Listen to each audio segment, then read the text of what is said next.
I know I say this every time I do an anticipated releases video, but where has the year gone? Hello everybody and welcome back to the channel. My name is Brie and this is For a Pause in a Book. Today we are talking about anticipated releases for the last quarter of 2025. October to December. Where did this year go? What happened to it? There are a ton of books that are coming out at the end of the year. I don't think I'm going to be reading all of them, but these are ones that are on my radar.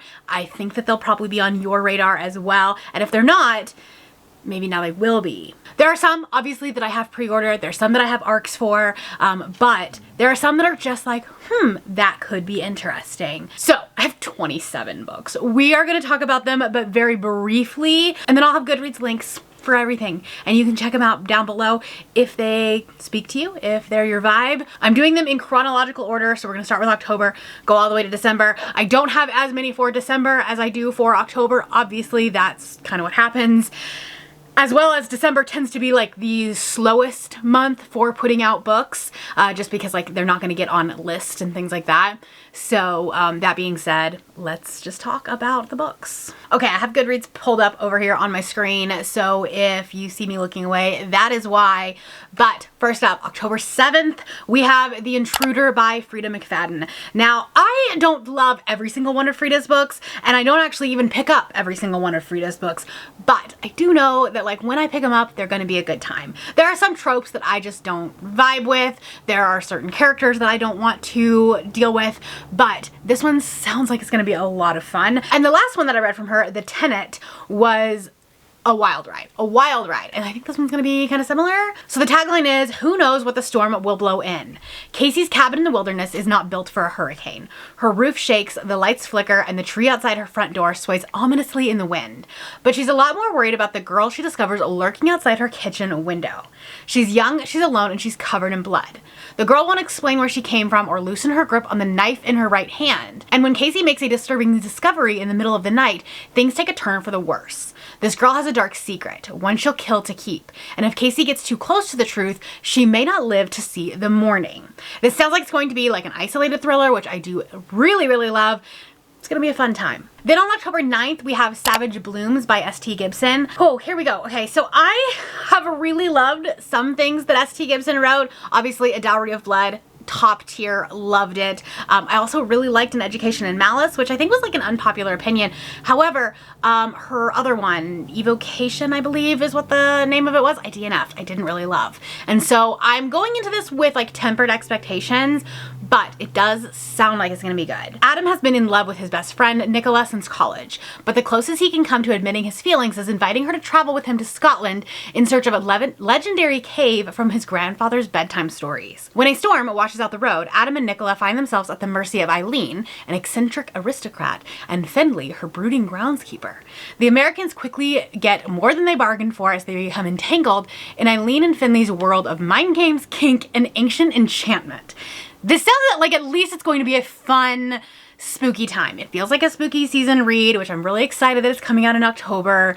Also, like the cover, stunning. It's so, so pretty. And like, I don't know, I'm not expecting like groundbreaking things from this, but it could just be like a fun time. So I'm here for that. And it is the start of another series. So we'll see what happens. On October 14th, there are 3 books that are coming out again. They are being traditionally published after originally being self-published. So first up, we have Daughter of No Worlds by Carissa Broadbent. This is the first book in the War of the Lost Hearts trilogy. I absolutely loved this book when I read it as a self-published book.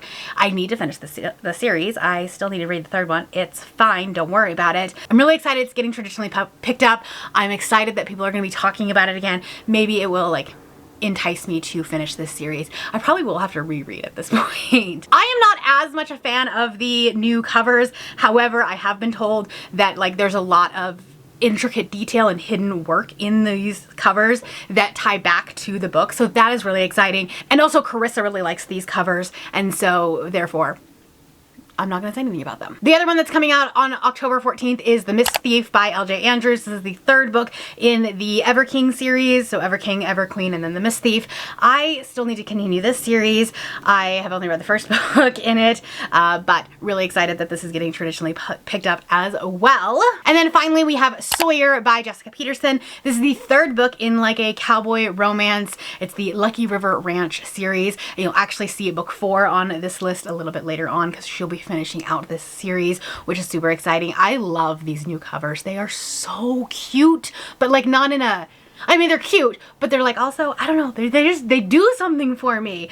So we're also getting like sprayed edges with these, which I'm really excited about. I read the first one, really enjoyed it. I have the second one on this month's TBR. Don't know if I'll get to it this month, just because it's been a month, people. But this one is a single parent romance. So Dirty Dancing leads to a chance at forever in this sizzling single parent found family small town romance. All of the buzzwords, honestly.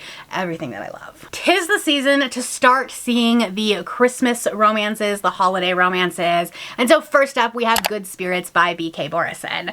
Now, B.K. Borison is known for writing contemporary romances, and this is her first romantasy. But I think it's more of a like contemporary romantasy. I don't know, I'm very excited about it. It seems whimsical, but I think like in the holiday season, I can do a little bit of whimsy. It says she's back with a whimsical new holiday romance, this time with a magical twist. Now, like I said, she's known for contemporary romances. She wrote the Lovelight Farm series, and I really enjoyed that one. That first one is Christmas-y, and so I know she can do it. This says it will have everyone falling in love with a ghost of Christmas past. He's the ghost of Christmas past. She's not exactly Scrooge. Ghost of Christmas past, Nolan Callahan intends to spend this holiday haunting just like every other. Get in, get out, return to his otherwise aimless existence as a ghost awaiting the afterlife. But when he's faced with Harriet York, the sweetest assignment he's ever had, he suddenly finds himself wishing for a future. Harriet York has no idea why she's being haunted. She's a good person, or at least she tries to be, a people pleaser to her core. She always does what's expected of her. But as she and Nolan begin to examine her past, they discover there are threads that bind them together and realize there might be more to moving on than expected. With the deadline of Christmas Eve fast approaching, will they find their key to their futures in others' past, or will they stay firmly in the present, indulging in their unexpected, spirited connection? Listen, I'm here for this. I'm here for this Christmas romance.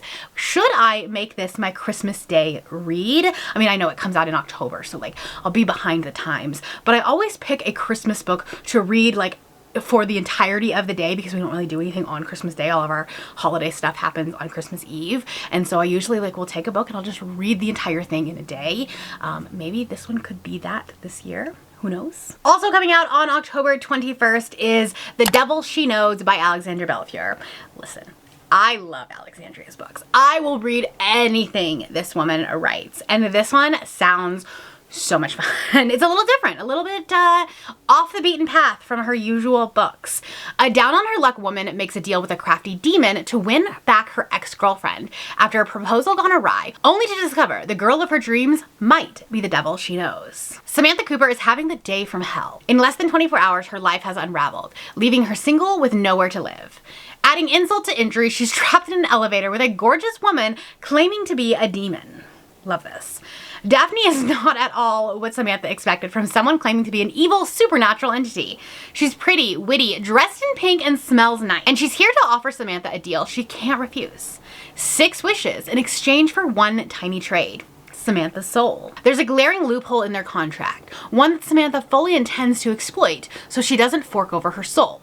After all, she only needs one wish to win her ex back. Hell-bent to gather the last of the 1,000 souls she needs so that she can be free of her own devilish deal, Daphne grants each of Samantha's wishes with a twist, so that Samantha is forced to make another. As Samantha's wishes dwindle and Daphne offers her glimpse into the life that she thought she wanted, the unlikely pair grows close.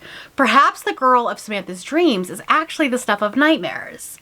But Samantha and Daphne will have to outsmart the devil himself if they want a chance at a happily ever after. I love a supernatural book. I love demons. I don't know why. What does that tell? What does it say about me? I don't know. Demons, but make it gay?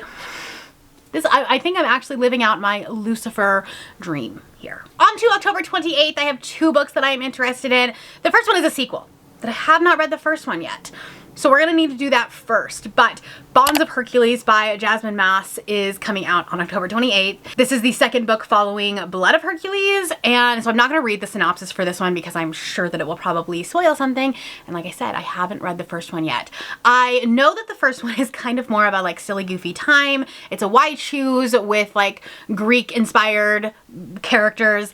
I don't know a ton about it. I know some people have had a really good time with it, a really fun time with it, and then other people have DNF'd it very quickly. So I don't know where I'm gonna land on this, but I do want to read the first one before this one comes out because Barnes & Noble is doing a special edition of this, and I don't want to buy a book that I don't know that I'm gonna like. Does that make sense? We're trying to be smart here. So we need to get on this series. What do you think? Did you like this series? And then we have another Romantasy that is not a sequel, so that's good. We have Our Vicious Oaths by Annie Davenport. This is the same author that wrote The Blood Trials, and I really, really like that book. I didn't finish the series, but I really liked the first one. I just probably would need to reread it to finish the duology at this point. Listen, we have problems finishing series, specifically final books in series, because I just don't want it to end. But it's fine, it's fine, okay? This is a new romantic fantasy. It has powerful magic, enemies to lovers, and political intrigue. A warrior princess and a vengeful king from rival fae courts form a fierce alliance to take down a merciless despot. She is the princess. She wants nothing to do with fae politics. She's a warrior first and foremost, believes her greatest strength is leading the squadron of elite winged serpents, flyers to protect her homeland. But bound since infancy to be the betrothed, she has no choice but to do what men have chosen for her. Oh, we're gonna have a feminine rage book, aren't we? Love this. Love this. Repulsed by the idea, she decides to spend one last night of freedom in the arms of a dangerous stranger who takes her to sexual heights she's never experienced before, but who is only using her to set a trap for the High King. On her wedding day, Malachi and his special forces attack. Her father is killed and Malachi wounds the High King, ultimately taking her as hostage back to his land. But she is no true hostage. The two form a pact. She will help lure the High King so Malachi can kill him once and for all, and he in turn will not harm her or the people. And as much as Kadisha hates politics, she is now the queen. Fae bonds are unbreakable. And so, perhaps, is the attraction Kadisha and Malachi feel for each other. For even as they must publicly display their connection to provoke the High King's jealousy, they struggle to resist the powerful allure between them in order to achieve their ultimate goals. This has all of the buzzwords that I need, okay? Some like fake marriage or not fake dating, but you know, a fake arrangement. There we go. That's what I'm trying to say. But politics, the cover, oh my gosh, the cover is so gorgeous. Book covers are giving us life these days, and I'm here for this. If we get a special edition of this, I can't imagine what that will look like. Oh my goodness. Love this. Love this. I lied. I can't read my own notes. There's one more book coming out on October 28th. It is one that I'm probably going to just watch some reviews for first. But we have The Everlasting by Alex E. Harrow. And the reason why I say this is because I have really liked some things from this author and I have not liked others. I really liked Starling House a couple of years ago when I read it. However, this one does seem a little different. So it's a moving, genre-defying adventure through time as a reluctant lady knight and a not-so-heroic historian will fight through time and space to rewrite their tragic fates and finally reveal the truths hidden beneath the greatest legend ever told. So, historical fantasy I don't tend to love specifically from this author, so that's why I'm going to, I'm gonna watch the reviews. Who knows? This one might be great. But we'll see. We'll see what happens. All right, moving on to November. On November 4th, there are two here that are from authors that I have not read from before, and the synopsis just kind of spoke to me. So I wanted to put this on your radar because if you have reading taste like me, maybe you are also interested in this, or maybe you know more about it. I don't know. I have not heard anybody really talk about these, but they sounded good, okay? This one first is Seven Deadly Thorns by Amber Hamilton. I believe that this is a YA romantasy. It does say the cruel prince meets powerless in this dark academia romantasy that will tattoo itself onto your heart. And I know that that's not actually the words that are in the book, but if that is what is the tagline, that's what's drawing me in. I love it. I'm here for this. Okay, in the cursed kingdom of Aragoa, the punishment for magic is death. Even the students at Vanderburg Academy aren't spared. When Viola Sinclair's deadly shadow magic is discovered, the queen gives her assassin a new assignment and a new cursed tattoo. 7 thorned rose on her arm for the 7 days he has to hunt Viola down and kill her. If he doesn't, he will be the one to die. The assassin is Rose Roquelaart? Probably saying that wrong, entitled prince, arrogant fellow student, and the one person Viola hates more than anyone. I'm seeing the cruel prince vibes, okay? Rose should revel in the chance to end her life, but he desperately needs something from Viola and her magic, and he's willing to spare her life and fake their engagement to get it. Forced to work together, Viola and Rose must contend with the deadly threats, dangerous secrets, and an impossible attraction. Will they give in to their deepest desires, even if it means destroying Aragoa and risking both their lives?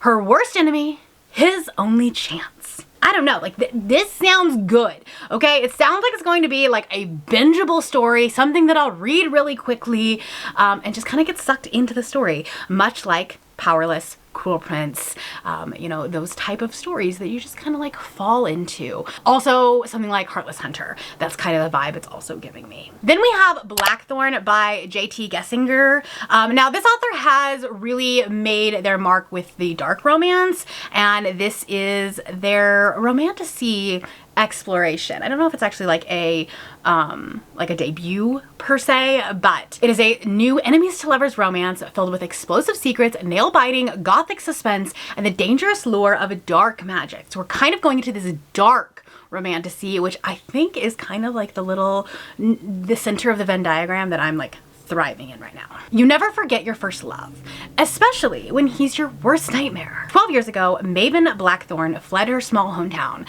leaving behind the wreckage of her mother's suspicious death. But now, drawn back for her grandmother's funeral, Maven steps onto Blackthorn soil once more, only to find herself thrust into a fresh nightmare. Her grandmother's body has vanished. The Blackthorns immediately suspect the Crofts, the ruthless titans of Croft Pharmaceuticals, whose bitter blood feud with the Blackthorns has spanned generations. So we are really going into like almost like this mafia romantasy, kind of loving this. When Maven comes face to face with Ronan Croft, the son of her mother's suspected killer, and the only man she ever loved, she discovers the forbidden passion they once shared is alive and is as dangerous as ever. Long buried family secrets claw their way to the surface, betrayal lurks behind every whisper, and old vendettas ignite anew. The deeper Maven digs for answers, the more treacherous the game becomes, and the one man she can never seem to escape is hiding a truth that could burn their whole world down. I don't know, this sounds just like a really interesting, different romantasy, almost like mafia story, but adding in some magic, and I think that's a unique twist, and I'm excited about it. Also, the cover, stunning, again. We're living for this. Okay, one that I may not pick up right away, but I'm sure you probably have on your radar. Coming out on November 11th is Brigands and Bread Knives. This is the 3rd book in the Travis Baldry set, and I know a lot of people really love this series. I liked the first one. The second one didn't really do as much for me, so I don't know if I'm gonna pick this one up. We'll see what happens. You never know. Never say never. This is Fern's story, the bookseller, and I did really love Fern. So like that gives me a little bit of promise, a little bit of like, maybe I will like this. I don't know. Fern has weathered the stillness and storms of a bookseller's life for decades, but now in the face of crippling ennui, transplants herself to the city of Thune to hang her shingle beside a long-absent friend's coffee shop. What could be a better pairing? Surely a charming renovation montage will cure what ails her. If only things were so simple. It turns out fixing your life isn't a one-time prospect, nor as easy as a change of scenery and a lick of paint. A drunken and desperate knight sees the ratkin awaken from home in the company of a legendary warrior serving on inertia, an imprisoned chaos goblin with a fondness for silverware and absolutely thumping hangover. See, it sounds quirky, it sounds cute. Listen, I do tend to lean a little cozier when we get into the winter. So like, I am not saying I won't read this. I'm not saying that. But I know that a lot of people that watch my channel love the series. And so in case you didn't know this one was coming out, which like, you'd have to be under a rock if you didn't know that, but put it on your radar. The bank account might be hurting. Maybe a little bit. I don't know, we'll have to be careful with this. There are 4 books coming out that I am very excited about. The first one, I know I will be rushing to get. Okay, I will be getting this one on day one. I will be reading this one right away. That is Brimstone by Callie Hart. This is the second book following Quicksilver, which was one of my best books of 2024. Absolutely loved it. Had my jaw on the floor for the last 150 pages, and I need to know what happens next. I need to know what happens, okay? I'm not going to read the synopsis to you because if you have not read Quicksilver, what are you doing with your life? Listen, even if you don't love Romantasy, I think you might still love this one. It was such a good book. So good. And also Callie Hart is like a delight of a human being. Love her. This is probably like top 3 most anticipated books of the rest of the year. Probably of all year, to be honest. Do I love the cover? No. But I understand. I understand the concept that they were going for. It's just not my favorite. It's not what I would have done. But I'm still gonna buy it. Still gonna buy the book. For sure. All right, then we have one that I am just kind of interested in. I want to see what people think about it. Although I did apply for a PR box for this, so you might actually see me talking about it before long. Who knows? But this is Hollow by Carolyn Peckham and Susan Valenti. These are the Twisted Sisters, the authors that wrote Zodiac Academy, and they are starting a new series. Now that Zodiac Academy is over, they are on to a new project. And it says, don't listen to the whispers of the woods. Don't trust the man cloaked in the shadow. Don't eat the wrath of the scattered spirits. Don't go out after dark. The great hunt begins once every 50 years, and only the champions willing to face death to shatter the curse dare to enter. The champions and me. I'm no warrior, no swordsmith, and certainly no fae, but the forest is my only hope. To enter those trees, to walk willingly to my demise. But I need the boon the forest will grant the winner, and I'm willing to risk it all for a chance at claiming it. So we might have a little bit of like trials, a little competition. Love that. So it says, Hollow is a dark romantasy. It is a heady cocktail of summoners, seductions, and spirits, set to get your heart racing and your feet kicking. There will be a ruinous, black-hearted love interest, a rebellious, ruthless FMC, plot twist, cliffhangers, dark humor, and a healthy seasoning of make-you-blush spice. It's not for the faint of heart. All those who enter the forest are bound by its terms. Will you walk willingly into the dark? This sounds really interesting, really different, but yeah, I'm always down for a like trials and competitions romantasy.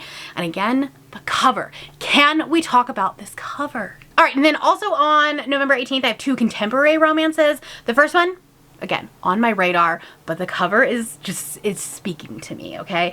This is Daddy Issues by Kate Goldbeck, and this just feels like a 90s, I don't know, like TV show or like magazine cover, and I'm loving this. A jaded 20-something is stuck living at home, her life on pause, when a single dad becomes her new neighbor and unexpectedly sets her life and her heart into motion. At 26, Sam is expected to be thriving in her academic career, living on her own in some exciting city.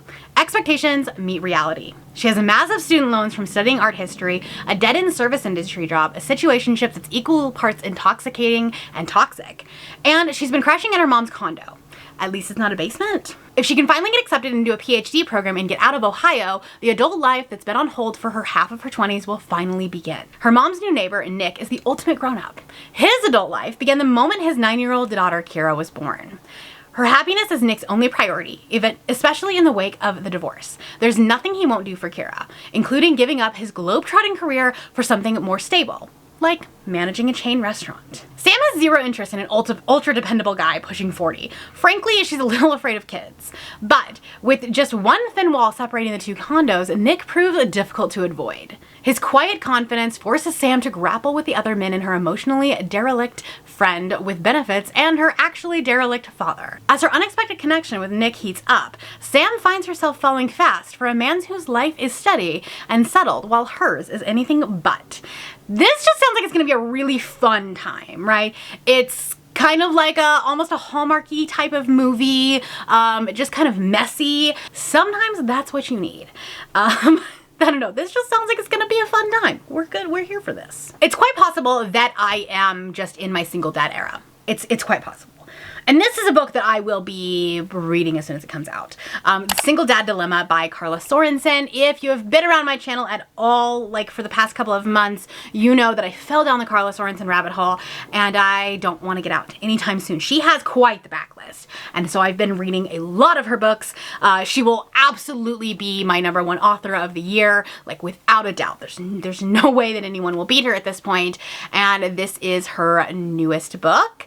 This is a gruff divorced NFL coach meets his match in an equally grumpy, commitment-phobic neighbor in this warm-hearted, witty romance about family, second chances, and overcoming the past. Carla writes amazing football romances. They're very, like, accurate, I guess is the word. I mean, like, I read a lot of football romances, and some of them are really, really not accurate in the sports, and, like, most people wouldn't even notice, but like there was one where the Cowboys were playing the Lions on Thanksgiving, and those two teams always host Thanksgiving games, so they'll never play each other because they're playing other people in their own stadium. And this is something that has been happening for like a long time. I, as a football fan, tend to get a little bit aggravated when things are not accurate, but Carla has done a really good job, like mixing this, you know, her own individual world. Like they're not real teams, they're different teams, but you can still see like the technical aspects of it, and I really appreciate that as someone who loves football. Anyways, love this. She has great family dynamics. Like she writes her side characters so well. I love Carla's books. I don't think I've given anything less than 4 stars, and I've read quite a few of her books at this point. Moving on to the 25th of November, I have 2 books that I want to talk about. The first one I actually have an arc of, and I'm currently reading it, and like I'm only 10% in, but oh my gosh, I've already highlighted so much. I love this book so much. I'm not going to talk about the synopsis that much, but that is Dawn of Chaos and Fury by Melissa K. Rorick. This is the 4th book in the Reign of Shadows and Endings, or the Legacy series, but Reign of Shadows and Endings is the first one. I binged the first 3 books in a matter of about 3 weeks, and they are not small books. I read the first one for BookTuber Favorites back in January, and then immediately read book 2 and 3, like very quickly. I met Melissa in person a couple of times. She is absolutely just a wonderful person. She's such a great author to be around, and yeah, I love this series. I love where it's going. It's dark. It is a dark romantasy. There are a lot of triggers. And the first one kind of feels like almost non-consensual. I promise you it's not. Like she gets her power in a very ambitious way. Oh my gosh. I love this series so much. I cannot talk to you about it enough. It will likely be my best book of the year, or at least like one of the top books of the year. So excited that NetGalley gave me the arc of this a couple of months early. It's like 800 pages, and I have just been reading it on my Kindle at night. It's slow going, but yeah. Loving this book, loving it. Another favorite author has a book coming out on the 25th of November as well. That is Second Chance Romance by Olivia Dade. Now, I don't normally love second chance romances, so the title of this book scares me a little bit, but if anyone can do it, it's going to be Olivia. This is the second book following At First Spite, which I read last year and absolutely loved. One of the few books that made me cry, and books don't make me cry, so like Olivia can do that. And this is the second book in that series, and we're following a couple of other people that were in that world. A mistaken obituary leads to the reunion of 2 former high school crushes. Sparks fly in this hilarious grumpy romance packed with Dade's signature body positivity and a delicious amount of spice. Olivia writes plus-size romances, and that's not something you see nearly enough of. We are getting more of it in today's, like, you know, publishing, but we still don't see enough of it, and I love seeing that diversity because it's still so sexy. Like the smut is still top tier, and like you almost like, I don't know, she balances it so well of like talking about the fact that they are plus size, so that like you can't imagine them not as plus size, but not harping on it. Does that make sense? I don't know. It's such a good balance, and I think she toes that line so well. Carl and Molly were never together. There was a time right after high school where it seemed like they might finally cross the line from friends to lovers, but instead a foolish misunderstanding meant they never spoke again. Molly went to LA and got married. Carl stayed in Harlots Bay and bought a bakery. The only connection the pair has shared over the years is painfully now divorced. Molly narrates monster romance books, and Carl is an ever diligent listener, clinging to his only piece of The One That Got Away. So he's like listening to her narrate the audiobooks. Oh my gosh, I'm obsessed.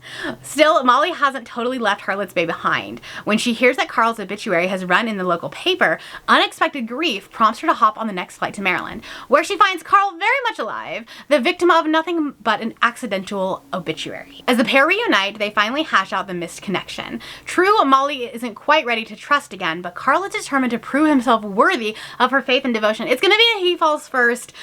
I'm obsessed. Yeah, this is gonna be good. This is gonna be fantastic. Love this. All right, let's move on to December. First up, December 1st, we have Tender Cruelty by Katie Robert. This is the 9th book in the Dark Olympus series. I am one book behind. I never got to the 8th one. It's just been,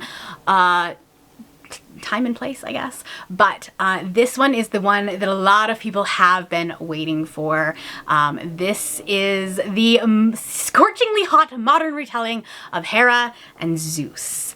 And we've known about Hera and Zeus in this macro world for a long time. And so seeing that, seeing their actual love story is going to be so interesting, because they haven't really, like, publicly had the greatest of romance, the greatest of relationships. I don't know. So we'll see what happens. I'm not going to go into detail, but this series is phenomenal. It starts out as a normal, just kind of dark romance.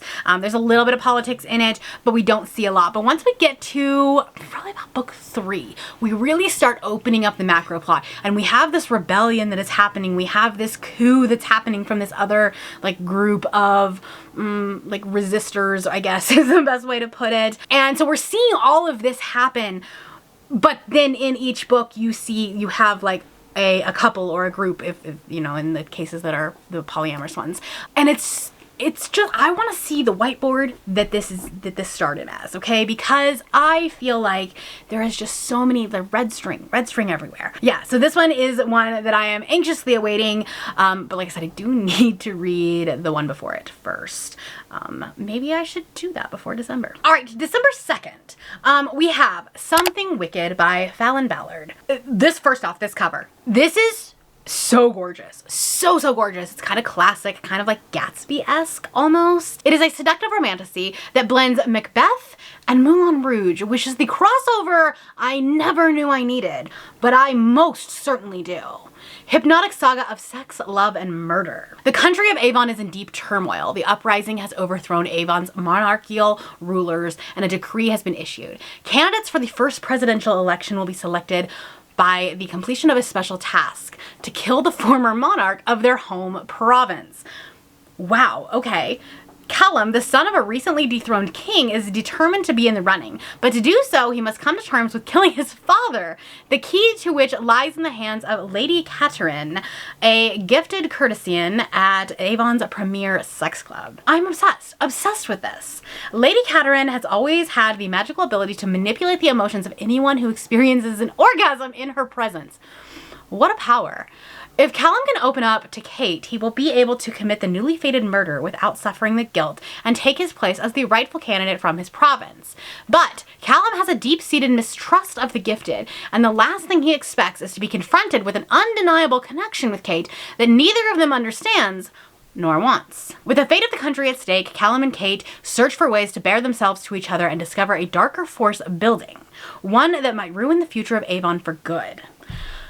I'm obsessed. I'm obsessed with this. I need this yesterday. And also the cover. The cover is stunning. The skulls in the corner. Obsessed.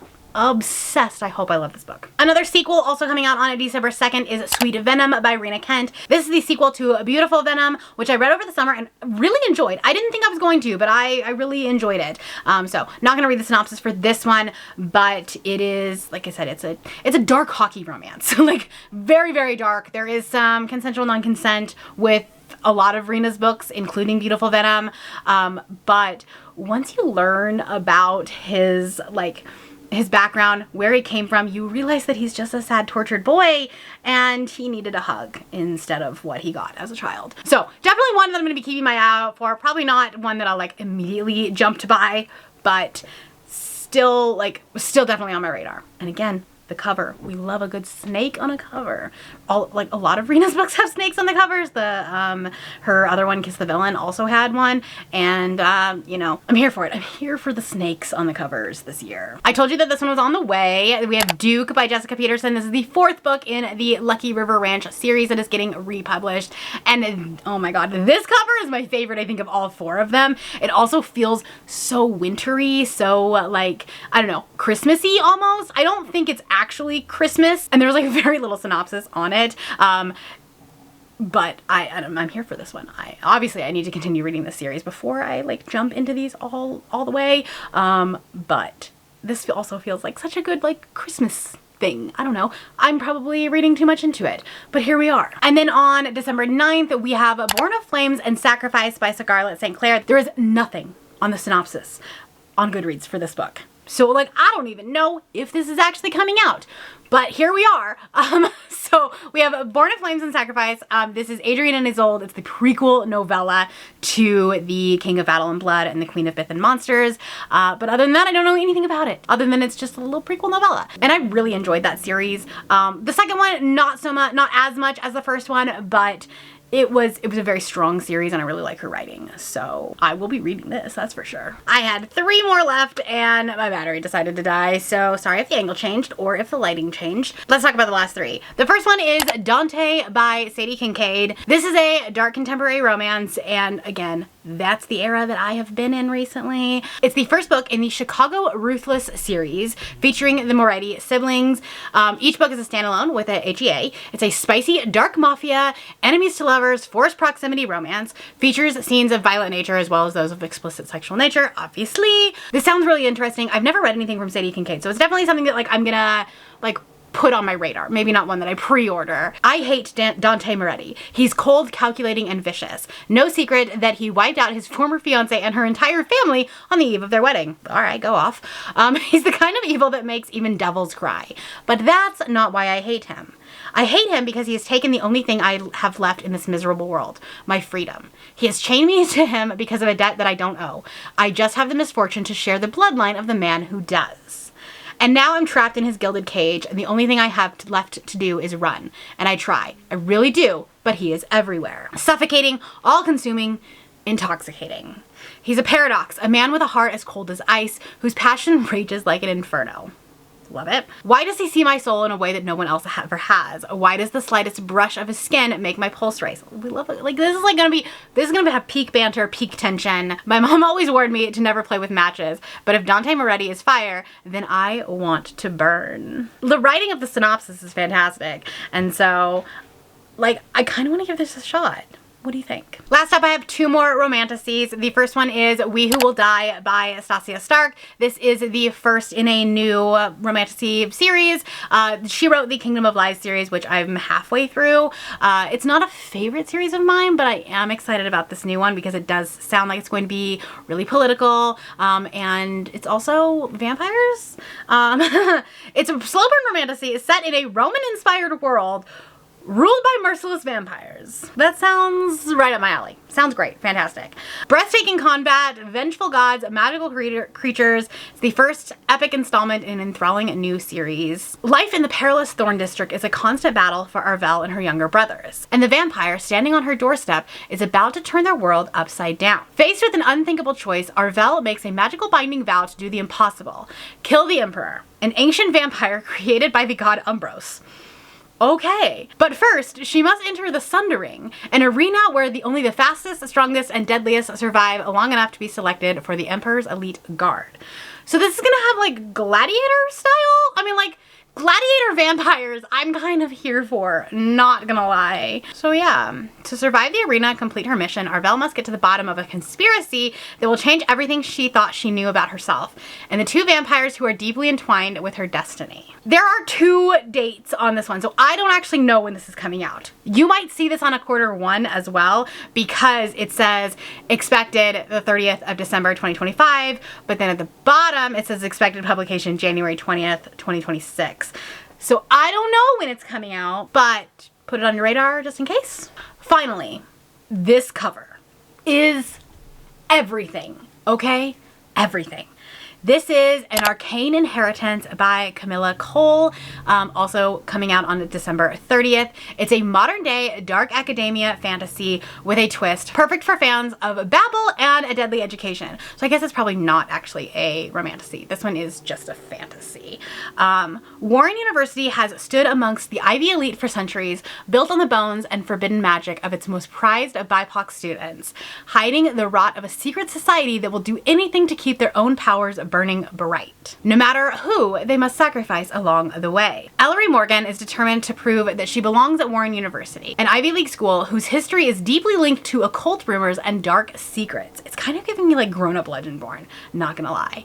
But as she settles into her freshman year, something about the ornate buildings and the shadowy paths feels strangely familiar. And with each passing day, that sense of deja vu grows increasingly sinister. Despite all logic, despite all reason, despite the rules of reality, Ellery knows one thing to be true. She has been here before. And if she can't convince brooding legacy student Hudson Graves to help her remember a past that seems determined to slip through her fingers, as if by some insidious magic, she may lose herself for good. I cannot wait to read this book. Cannot wait to read this book. It sounds fantastic. It sounds dark. It sounds ominous. I thought it had a romance in it. I think I was just like thinking because it was the two people. Who knows? I don't know. It actually has some genre tags of horror and thriller, which also kind of excite me a little bit. Anyways, this seems like a great one to end on. What are you most excited about to close out the year? What are some of your most anticipated releases of 2025 that you are still waiting on? Any in this list that I should definitely jump on right away? Let me know down in the comments. If you are not feeling chatty, do an Apple emoji. If you'd like to check out some of my other new release videos, I talk about these every single quarter, and so I will have 2 of them right here for you if you want to check them out. Obviously, they've mostly come out at this point, but there's still new releases, so go check them out. If you're new here and you have not yet subscribed, there's a little button that you can do so down below the video. If you'd like to hang out with me more, the links to my Instagram, my Goodreads, my Threads, and my Patreon are linked in the description down below. Thank you for watching, and I will see you next time. Bye!